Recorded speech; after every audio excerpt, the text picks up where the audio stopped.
Bingung, Mbak ya? Iya mas, Emang Mbaknya nyari yang gimana, Mbak?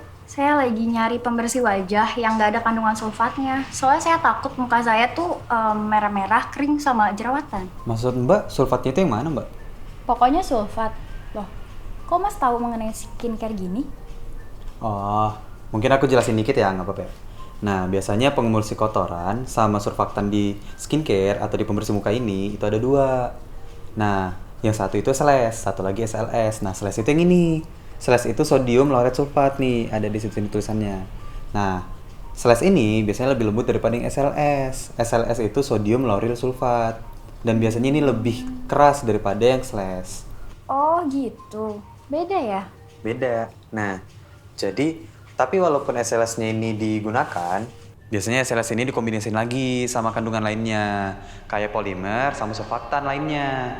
Nah, jadi otomatis konsentrasi SLS ini jadinya lebih rendah dan SLS ini efeknya jadinya lebih lembut di kulit kita.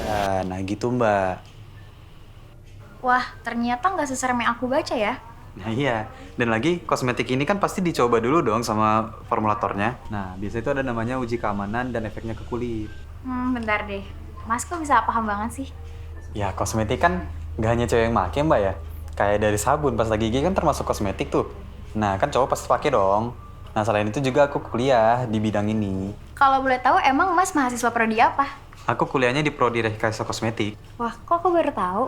Iya sih, Rekayasa Kosmetik ini masih pertama kali sama salah satunya yang ada di Indonesia. Wah, kedengarannya seru. Emang itu ada di mana?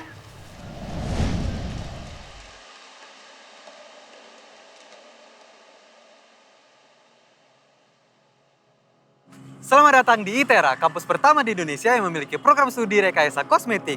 Yuk saya tunjukin.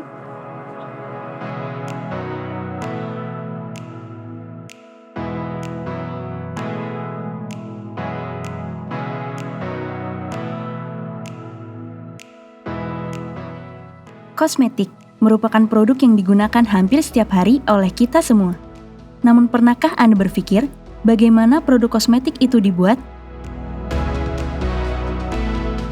Produk kosmetik saat ini terus mengalami peningkatan dalam penggunaannya.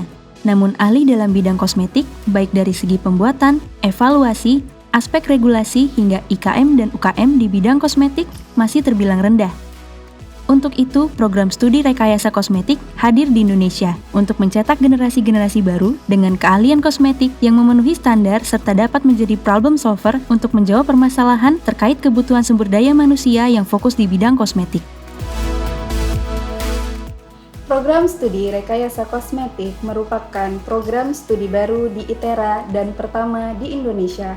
Visi kami menjadikan program studi rekayasa kosmetik sebagai pelopor di bidang kosmetik dengan memanfaatkan potensi sumber daya alam di Indonesia, khususnya di Pulau Sumatera. Misi program studi rekayasa kosmetik menyelenggarakan pendidikan yang menghasilkan lulusan berintelektual tinggi, berbudi pekerti luhur, dan mampu bersaing di bidang kosmetik. Mengembangkan penelitian di bidang kosmetik yang hasilnya dapat diterapkan pada proses pendidikan dan menyelesaikan masalah di masyarakat. Menjalin kolaborasi dengan mitra strategis sehingga dapat memenuhi kebutuhan industri dan institusi yang berkesinambungan untuk pengembangan dan keberlangsungan pendidikan. Keilmuan yang mendukung program studi rekayasa kosmetik berasal dari gabungan berbagai bidang ilmu seperti farmasi, kimia, teknik kimia, dan teknik industri. Guna tercapainya penyelenggaraan Tridharma Perguruan Tinggi, program studi rekayasa kosmetik memiliki dua kelompok keilmuan. Yang pertama, teknologi dan bisnis kosmetik. Yang kedua, kimia dan analisis kosmetik. Kedua kelompok keilmuan ini memiliki fokus riset dalam pemanfaatan sumber daya alam di Indonesia, khususnya Pulau Sumatera, dan fokus pada kosmetik halal. Profil lulusan program studi rekayasa kosmetik memiliki keahlian diantaranya ahli pengolahan bahan baku yang bisa bekerja sebagai peneliti dan dosen. Ahli formulasi kosmetik dapat bekerja di industri kosmetik baik sebagai R&D dan konsultan formulasi kosmetik, serta institusi pemerintahan seperti BPOM, Kemenkes, dan LPPOM MUI. Tidak hanya itu, lulusan Prodi Rekayasa Kosmetik dapat membuka lapangan kerja mandiri sebagai startup dan teknopreneur.